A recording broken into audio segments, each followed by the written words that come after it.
ওরহমতুল্লাহি ওয়া বারাকাতুহু। আউযু বিল্লাহি মিনাশ শাইতানির রাজীম। বিসমিল্লাহির রহমানির রহিম।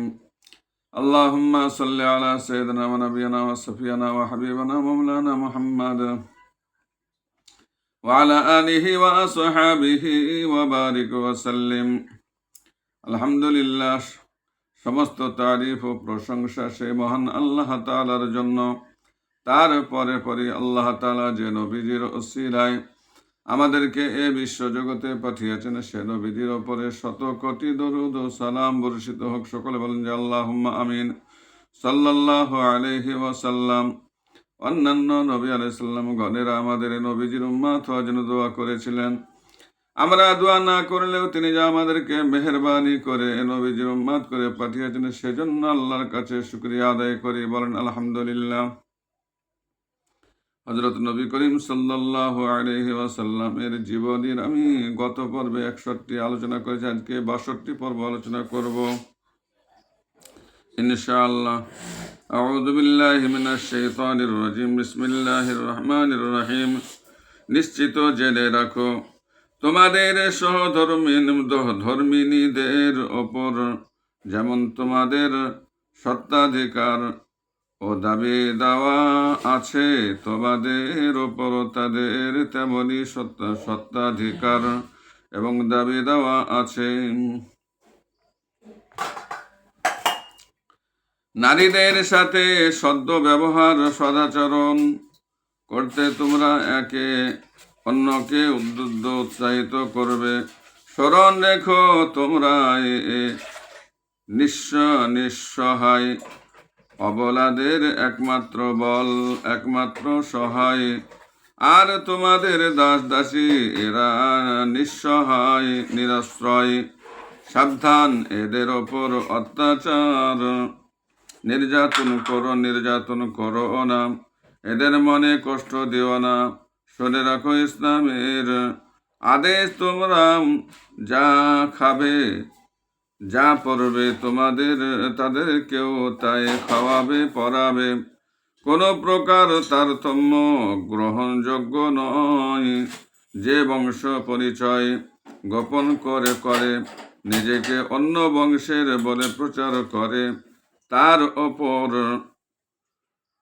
আল্লাহর তার ফেরেশতা কুলের এবং সমগ্র মানব জাতির লানত অভিসম্পাত।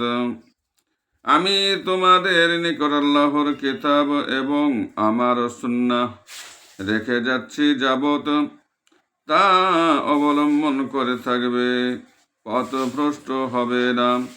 আজ যারা উপস্থিত রয়েছ, তারা অনুপস্থিতদেরকে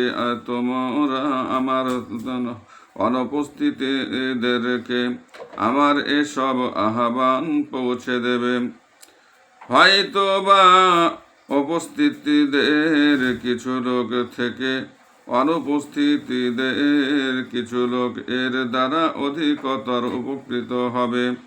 রাসূলুল্লাহ সাল্লাল্লাহু আলাইহি ওয়াসাল্লাম একটি বাক্য উচ্চারণ করেছেন, আর ঘোষকগণ বিভিন্ন কেন্দ্রে দাঁড়িয়ে অযুত কণ্ঠে তার প্রতিধ্বনি করে যাচ্ছেন। এভাবে বিশাল জনসমাবেশের প্রত্যেক প্রান্তে তার আহ্বানগুলো পৌঁছে যায়। তিনি বলে চলেছেন, আর তার বদনমণ্ডল জান্নাতি প্রভায় দীপ্ত এবং কণ্ঠস্বর সত্যের তেজে দীপ্ত হয়ে উঠছে। এ অবস্থায় আকাশের পানে মুখ তুলে উচ্চ কণ্ঠে বলতে লাগলেন, ইয়া আল্লাহ, আমি কি তোমার বাণী পৌঁছে দিয়েছি? আমি কি আরোপিত কর্তব্য সম্পন্ন করেছি? লক্ষাধিক কণ্ঠে ধবধব হয়ে উঠল, নিশ্চয়ই। তখন অধিকতর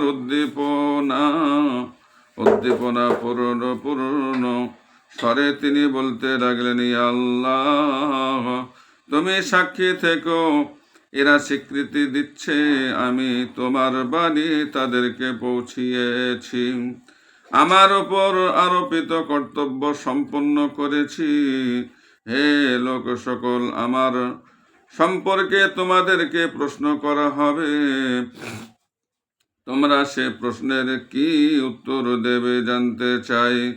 আরাফাতের পর্বত প্রান্তরে গুঞ্জরণ জাগিয়ে লক্ষ কণ্ঠে প্রতিধ্বনি হলো, আমরা সাক্ষ্য দেব আপনি আল্লাহর বাণী আমাদেরকে পৌঁছেছেন, নিজ কর্তব্য যথাযথ সম্পন্ন করেছেন। লক্ষ কণ্ঠে প্রতিধ্বনি উল্লেখিত জবাবে রাসূলুল্লাহ সাল্লাল্লাহু আলাইহি ওয়াসাল্লাম বিভোর হয়ে আকাশ পানে আঙ্গুলি তুলে উচ্চ কণ্ঠে বলতে লাগলেন, ইয়া আল্লাহ, তুমি শুনে রাখো, সাক্ষী থাকো।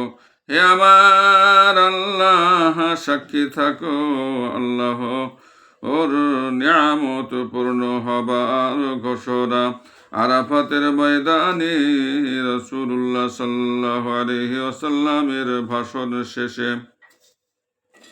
শেষ হবার সঙ্গে সঙ্গে কোরআন শরীফের সর্বশেষ আয়াত নাজিল হলো, আলিয়াউমা আকমালতু লাকুম দীনাকুম ওয়া আতমামতু আলাইকুম নি'মাতি ওয়া রাদিতু লাকুমুল ইসলাম দীনাম। অর্থ, আজ আমি তোমাদের জন্য আমার দিন এবং তোমাদের ওপর আমার নিয়ামত ওহী এর পূর্ণতা সাধন করলাম, আর ইসলামকে তোমাদের জন্য দিন মনোনীত করলাম। ভাষণ শেষে রাসূলুল্লাহ সাল্লাল্লাহু আলাইহি ওয়াসাল্লাম সমবেত বিশাল জনমণ্ডলীর প্রতি মুখ ফিরিয়ে গম্ভীর ও করুণ স্বরে বলে উঠলেন, বিদায়। তাই সাধারণত বিদায় হজ নামে অভিহিত হয়ে থাকে। হাদিসে কে হাজ্জাতুল বালাগ, হাজ্জাতুল ইসলাম প্রভৃতি নামে স্মরণ করা হয়েছে। এরপর কুরবানি সহ হজের অন্যান্য আনুষ্ঠানিক ক্রিয়াকর্ম শেষ করে রাসূলুল্লাহ সাল্লাল্লাহু আলাইহি ওয়াসাল্লাম মুহাজির ও আনসারগণকে সঙ্গে নিয়ে মদিনা অভিমুখে যাত্রা করেন। হিজরি 11 সন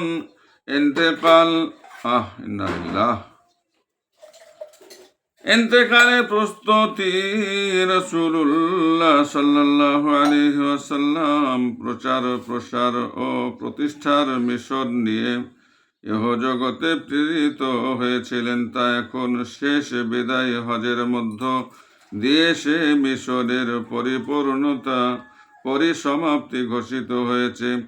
পরদেশী মুসাফির যেমন তার প্রয়োজনীয় কাজকর্ম শেষে ঘরে ফেরার জন্য ব্যতিব্যস্ত হয়ে প্রস্তুতি গ্রহণ করতে শুরু করে, বিদায় হজ থেকে মদিনায় প্রত্যাবর্তন করে রাসূলুল্লাহ সাল্লাল্লাহু আলাইহি ওয়াসাল্লাম তেমনি জাগতিক সব কাজকর্ম সেরে নিতে ব্যস্ত ব্যাকুল হয়ে পড়েন। অন্যান্য বছর রমজানে তিনি একবার কোরআন শরীফ খতম করতেন, এ বছর 2 বার খতম করেন। আগে রমজানে 10 দিন মাত্র ইতিকাফ করতেন, এবার তা বাড়িয়ে 20 দিন করেন। বিদায় হজের ভাষণে তিনি জগৎ পরিত্যাগের যথেষ্ট ইঙ্গিত প্রদান করেছিলেন।